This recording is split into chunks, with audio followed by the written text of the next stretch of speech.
Hey yo doers, and what's up Darshan? Hello Welcome there. back to another video. Look it, you guys have been asking me like crazy to show you how to build the little TNT and tree farm combo here. So, that's what we're gonna do really quickly on this Tutorial Tuesday. So all we have here is the tree farm video, okay? If you guys, I'm not gonna rebuild this one in this video, because that's gonna be silly, okay? The video is there. I'm gonna link it here too as well. Link is gonna be in the description. So it's very easy to follow. There's also a world download for it too as well, where you can have this version on a lever, or this version over here where I just put a pressure plate right here and the whole system activates once you just stand in place. You don't have to flip any levers or anything. So both of them are there. Both of them are in the world downloads, okay? Okay, now the items that you're going to need for this, like I said, tree farm. You're going to need the tree farm first, so go back and watch that video. Get this in place, and then once you've got this done, the items that you're going to need for this, you're going to need 4 stacks of obsidian. I know. But the bartering farms. At least 16 cobblestone. You're going to need 14 pistons, a single lava bucket, 51 builder blocks. We're going to be using glass. At least 4 water buckets. We're going to be using ice just to make it a little bit easier. A stack of redstone dust and 5 repeaters. This is going to be to connect the redstone for the tree farm to the cobblestone farm. 11 hoppers, a single chest, and then some temporary blocks with you as well. Okay, let's get into the build. If you do the tree farm video, most of the materials are in that video anyways, so everything from the tree farm all the way up to the TNT duper. All we need is the pit and the cobblestone generator here. Okay, so the first thing you're going to do is you're going to come to the center of your tree farm here, okay? And we're going to leave a 1 block gap in between the redstone dust, and we're going to place down our first piece of obsidian. Then what we're going to do is we're going to go temporary block with another piece of obsidian on top of it. And right here, so the center of the farm, oh my god, I missed the center of the farm. Right there on the center of the farm, that is where we are going to build a 13 wide, so 1, 2, 3. So I've swapped these out for netherite so it's easier. So that is 13 wide by 19 long pit.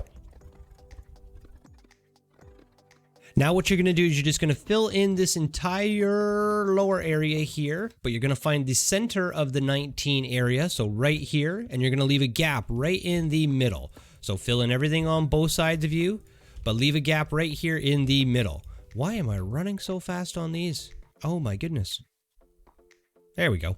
Okay, once you are all done, this is what you should have. So you should have your tree farm with its little catch chamber in between, and as you can see, the TNT is dead center right there of our little pit. So if you followed all the directions for that, you should be good to go. Now what we need to do is we need to come opposite of the tree farm, and we are going to build back 2 blocks and then up 4. Okay, and then off of the back side, what you're going to do is you're going to place down your first stone block, and then you're going to place down 4 other stone blocks each direction. These can be stone or cobblestone. Okay, now what you're going to do on the end of each of these platforms, you're going to place down a piece of ice on each side, and then you're going to take your builder blocks or your glass, whichever you brought with us, and you're going to put a piece of glass on either side, just like this. But don't place any in the middle, and then what we're going to do is we're going to take our first row of pistons, and we're going to run all of our pistons facing in like so. Okay, now what we're going to do is we're just going to go temporary block in the front here with a row of builder blocks in front of it, or on top of it, sorry. Okay, we're going to bring it and cut it short right here. We can now remove that block, and then we're going to do the same thing over the top of these pistons right here like so. And with that all complete, this is what you should have here. So you should have your 7 pistons in a row with your water blocks on either side, or your ice blocks on either side, cobblestone on the bottom, and then your rest of your builder blocks in between. Now what we need to do is we need to repeat this 1 down and 1 back. So 1 down and below this. And the easiest way to do that is to place down a solid block right here. So below this one, underneath, with our piece of ice next to it. And then you can go glass block or builder block with another glass block on this side. And then we can just repeat this. So we're going to take our pistons. We're going to run 1 inwards. We're going to run a row of temporary blocks across the front here just to make this a little bit easier for us. And then now we can just go piston. And with these all in place, now we can just place down our glass block, our final ice block. We need another one in front there, 1 more on the outside. We're going to remove all of these dirt blocks here in the middle. And then we're just going to jump down, and we're going to run a row of solid blocks underneath all of this right here.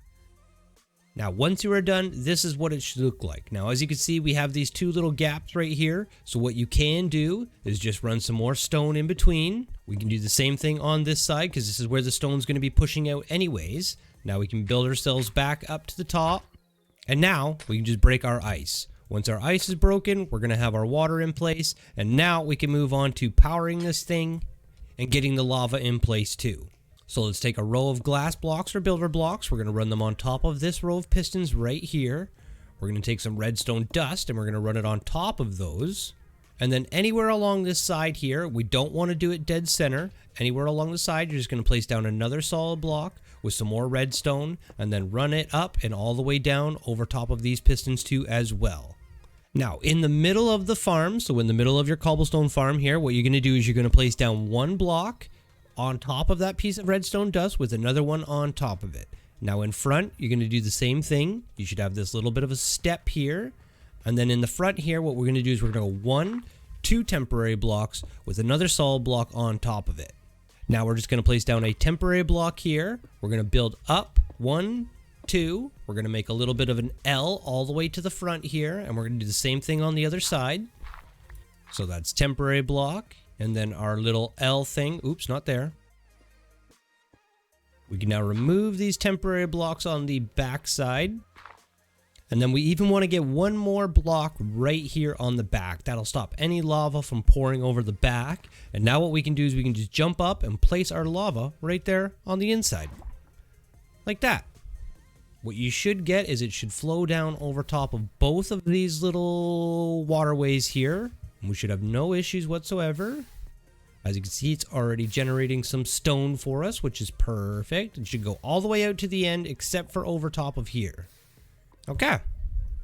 Okay, and once you're all done, this right here is what you guys should have when you're all finished. Now all we need to do is get some power to this with a timer in order for it to actually push the stone out and then generate the stone, and then we can work on to the positioning of where we're going to catch the TNT and blow everything up. And there's 2 ways that you could do that. You can hook it up to the timer up here if you would like to. Well, 3 ways actually. You can hook it up to the timer up here. So run a redstone signal down with some repeaters up to that redstone section right there. You could run a redstone signal off of the back of this signal right here. So you could step this down and run another redstone signal this direction. Doing that is going to power the farm, so power the cobblestone generator every time this fires when it generates a tree. So that means the cobblestone generator won't overtake the tree farm. It'll push the exact amount as the tree farm. And then the third way that you could do is you could hook it up to its own separate power system. So like I have on the Minecraft world, it's very, very bootleg, but all I do is just hook up a repeating signal with a little torch on here, and whenever I need cobblestone, I can activate it. But for us, what we're going to do is we're actually just going to run it off of the tree system here. So we're going to run a row of blocks here. You don't even have to do this. They can just be right on the ground. Okay, so now we've just run a repeating signal off and over to this section. So now every time we turn this farm on, as you can see, nothing is going to happen. The TNT is going to fire. Oh my goodness. I am terrible at putting things dead center. There, much better. So now every time we stand here and this fires, we're also going to get a push of the piston, which is going to generate more cobblestone. See that? As we generate more trees. Okay, so now with all of that hooked up, what we need to do now is we need to just obviously get the collection system in place. So what we are going to do is we need to come down and under the farm, and what we are going to do is we're actually going to place down 2 blocks, and this is where we want our hoppers to be. So let's come to the other end here. Doesn't matter which way you push this stuff out. And then like I said, that is the floor, the platform where we're going to be putting the water. You want to be 2 blocks below that, put your chest down, and then just run your hoppers. Oh my goodness, I missed again. Going into that chest right there, and then put some more obsidian down on the sides here in order to, you know, contain all the items when they do come in. Now what we need to do is we need to just come up top here, and we need to place 6 water sources on each side. So 1 every other block. Okay. Perfect. Absolutely perfect. Okay, now our final step before we do call this farm complete is we just need to put the TNT catcher in place. So make sure you are dead center on the farm.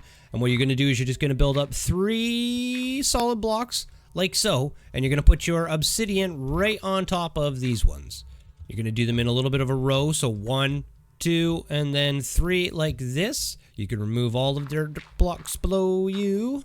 And once you are all complete, this right here is what you should have. It's very industrial, very monstrous, very incredible. You could even take this cobblestone generator and, you know, do what Mango does and bump it up and do the entire 4, you know, sections. So there should be 1, 2, 3, and then 4 sections here pushing out. But I found that 2 is enough. 2 is enough, especially for a solo player world. But yeah, this is what the entire setup should look like right here when it's all done and complete.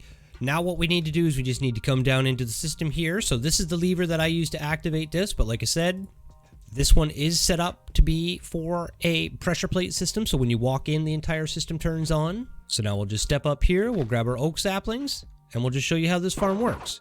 So as you can see, every time the tree thing fires, we get a cobblestone pushed out, or a stone pushed out anyways. It is enough time for it to generate more cobblestone in between, and yeah, we don't have any cobblestone overtaking the tree farm as it goes, so it's actually it's a pretty sweet little setup here. It's not bad. It's not bad at all. And in just a little bit of time, let's see. So that's what we got just from that tiny little sprint there of just placing down, what, 7, 8 pieces of saplings. I mean, that's just absolutely insane. Now, believe it or not, on the Mycraft series, I'm going to actually be hooking up a 3rd farm into the system to feed in from this direction. So, yeah, you guys are probably going to ask for a tutorial on that too as well, so stay tuned.